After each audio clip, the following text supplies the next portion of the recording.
Yo, what's up? This week on Rizzo's Reviews, I review The Last Dance. The Last Dance is a mini-series that came out through Netflix and ESPN, and it basically chronicles the 97-98 championship Bulls' final season together. I loved every second about this doc because it really honed in on Jordan, and for the first time you got to see how his mind worked. Jordan was kind of a nut job. Jordan would find ways to get himself inspired and riled up for games.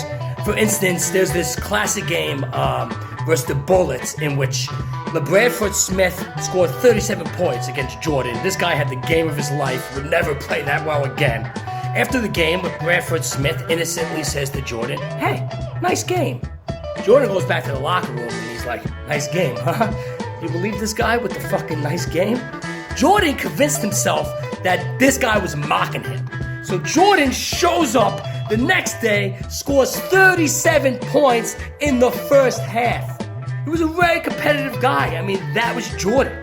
In fact, I heard a rumor that Jordan heard I was doing well with these little Rizzo reviews. So now Jordan wants to start a podcast called Jordan Reviews, in which he's going to review pop culture and current events. Jordan's coming for my fucking spot, yo. It's happening. Yo, the other thing I really loved about this doc, it debunked a lot of theories that I believed growing up. Because it was different when we were growing up. When we were growing up, we heard things on the news and we were like, it's on the news. It must be fucking true. And on the news, I heard that Michael Jordan's dad died because of Michael Jordan's gambling. I also heard that Michael Jordan sucked at baseball. Neither of those are true. Unless this is just the fluff piece that ESPN and Netflix made for Jordan. But according to this doc, that shit's not true. In fact, Michael Jordan, if he would have stuck with baseball, Michael Jordan would have been a very solid player. I mean, maybe not a Griffey, but he could have had a good career. Other awesome thing about this doc is some beefs never die.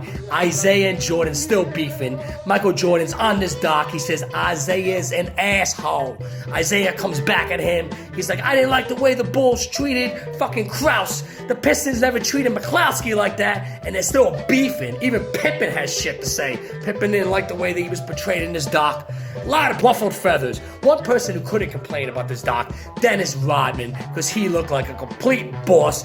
Dennis Rodman, the fucking worm.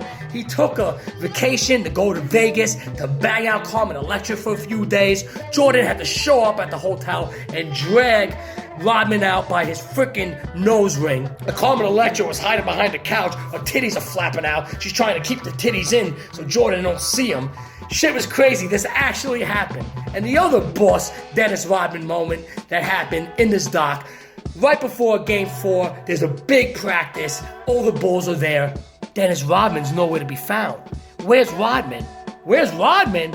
Rodman is at WCW with Eric Bischoff and Hogan. And Hogan's like, let me tell you something, brother. Some things are just worth missing practice for. Absolutely agreed, Hogan. This doc was badass. It was like living in the fucking 90s again. I loved it. I highly recommend it. Rizzo's Reviews, I'm out!